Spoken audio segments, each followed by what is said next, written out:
اور جب شیطان نے ان کے اعمال ان کو آراستہ کر دکھائے اور کہا کہ آج کے دن لوگوں میں سے کوئی تم پر غالب نہ ہوگا اور میں تمہارا رفیق ہوں، لیکن جب دونوں فوجیں ایک دوسرے کے مقابل صف آرا ہوئیں تو پسپا ہو کر چل دیا اور کہنے لگا کہ مجھے تم سے کوئی واسطہ نہیں، میں تو ایسی چیزیں دیکھ رہا ہوں جو تم نہیں دیکھ سکتے، مجھے تو اللہ سے ڈر لگتا ہے اور اللہ سخت عذاب کرنے والا ہے۔ اس وقت منافق اور کافر جن کے دلوں میں بیماری تھی کہتے تھے کہ ان لوگوں کو ان کے دین نے مغرور کر رکھا ہے، اور جو شخص اللہ پر بھروسہ رکھتا ہے تو اللہ غالب ہے، حکمت والا ہے۔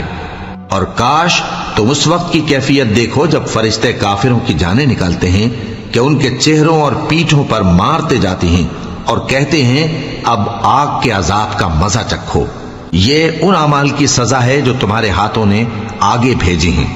اور یہ جان رکھو کہ اللہ بندوں پر ظلم نہیں کرتا۔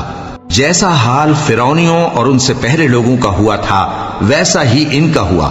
کہ انہوں نے اللہ کی آیتوں سے کفر کیا تو اللہ نے ان کے گناہوں کی سزا میں ان کو پکڑ لیا۔ بے شک اللہ زبردست ہے، سخت عذاب دینے والا ہے۔ یہ اس لیے کہ جو نعمت اللہ کسی قوم کو دیا کرتا ہے جب تک وہ خود اپنے دلوں کی حالت نہ بدل ڈالیں اللہ اسے نہیں بدلا کرتا، اور اس لیے کہ اللہ سنتا جانتا ہے۔ جیسا حال فرعونیوں اور ان سے پہلے لوگوں کا ہوا تھا ویسا ہی ان کا ہوا۔ انہوں نے اپنے پروردگار کی آیتوں کو جھٹلایا تو ہم نے ان کو ان کے گناہوں کے سبب ہلاک کر ڈالا اور فرعونیوں کو ڈبو دیا، اور وہ سب ظالم تھے۔ جانداروں میں سب سے بدتر اللہ کے نزدیک وہ لوگ ہیں جو کافر ہیں، سو وہ ایمان نہیں لاتے۔ جن لوگوں سے تم نے صلح کا عہد کیا ہے پھر وہ ہر بار اپنے عہد کو توڑ ڈالتے ہیں اور اللہ سے نہیں ڈرتے، اگر تم ان کو لڑائی میں پاؤ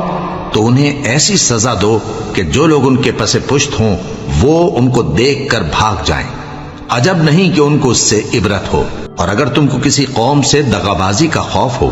تو ان کا عہد انہی کی طرف پھینک دو کہ اس طرح تم سب برابر ہو جاؤ۔ کچھ شک نہیں کہ اللہ دغابازوں کو دوست نہیں رکھتا، اور کافر یہ خیال ہرگز نہ کریں کہ وہ آگے نکل گئے ہیں، وہ ہمیں عاجز نہیں کر سکتے۔